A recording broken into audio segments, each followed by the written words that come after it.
Street Fighter 6. I have not touched this game since Mortal Kombat 1 has been released, but if you guys have been paying attention... And the game award this year goes to Street Fighter 6. Oh!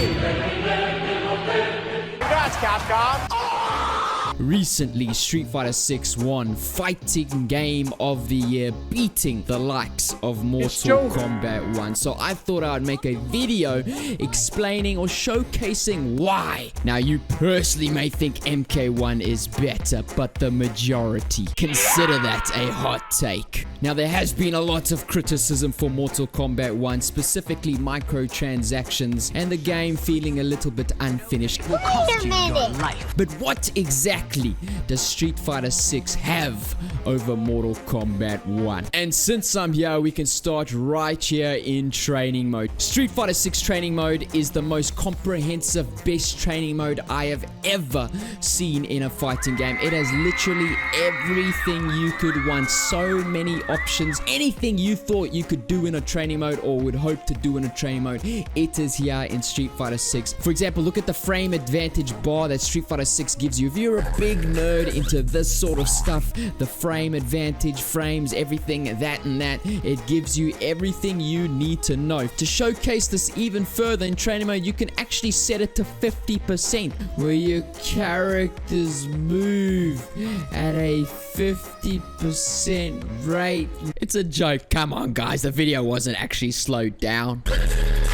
Another example is they've got this save status feature, which means during a combo you can actually pause it to save the status, and then you can just replay from that specific spot over and over. Look at this. I can just go back. If I want to practice the ending of this combo, I can just go back to the specific spot every single time and practice my finisher. So yeah, nothing comes close to Street Fighter 6's training mode. Next is the online. They obviously got crossplay. This is coming to Mortal Kombat 1 eventually, but they've got crossplay across all platforms. Can search for both ranked matches and casual matches at the same time if you just don't care what you're playing. Next up, we've got the Battle Hub. So let's see. You get to create your own character as well. Now, this is something that I don't really care too much about personally, but the casuals absolutely love this. Creating your own character, and then you can go to this lobby and find other people, see what characters they've created. For example, this guy has created a blue duck man thing. LeBron James has turned himself into a white female. This guy, you know, is from India. This guy is the Black Hulk. We've got Punch Man here, 2000. We've got Santa Claus. We've got Santa Claus number 2. Egghead. We've got Blue Beetle. We've got a skinny furry. We got Big Mama. We've got Giga Chad shoulders. We've got Square TV head. We've got really white guy. We've got this dude who wasn't quite sure what he was gonna do with his character, and in the end he just gave up halfway through. A Mexican male Natara. Lots of diversity. And the cool thing with your created character is you can actually fight against other people with your created character. We've got this section here where you can play all the classic games. You can play Street Fighter 2. You can play Vulgus. You can be a DJ if you want to be a DJ.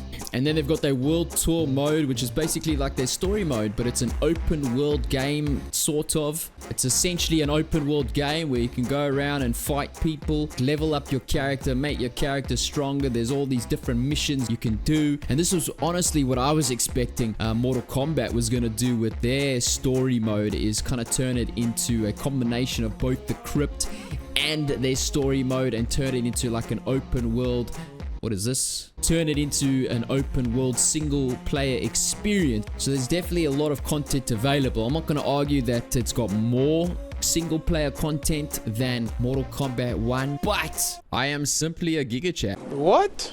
Other features this game has is its replay system, for example, is a whole lot more comprehensive. If you want to search for a specific player or a specific ranking or a specific character, it's got all those search options available. Their ranking system and leaderboards is also a lot more comprehensive, and it's also, you can go to the leaderboards and do your own research. For example, maybe you're a Marissa main, so let's say we're playing Marissa, specific character, we go Marissa, and we can see that this guy from Japan is the best Marissa in the world, ranked 77th in the world, and then we can add them to the follow list, and which allows you to go check their replays, and now you can watch all their replays and see exactly how they play Marissa, so it's a lot easier to learn characters from the best.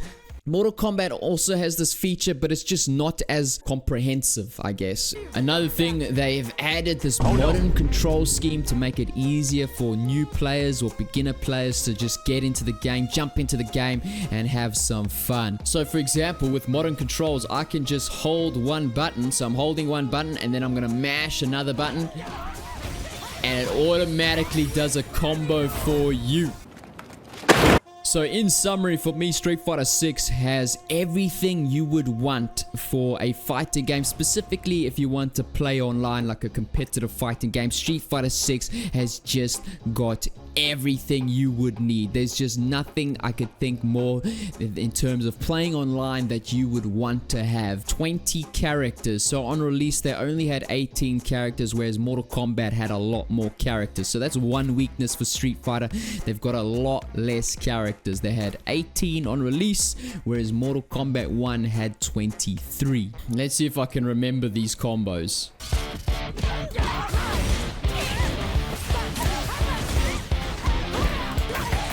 There we go, we hit it. We hit the big boy combo. How much does it do? 53%.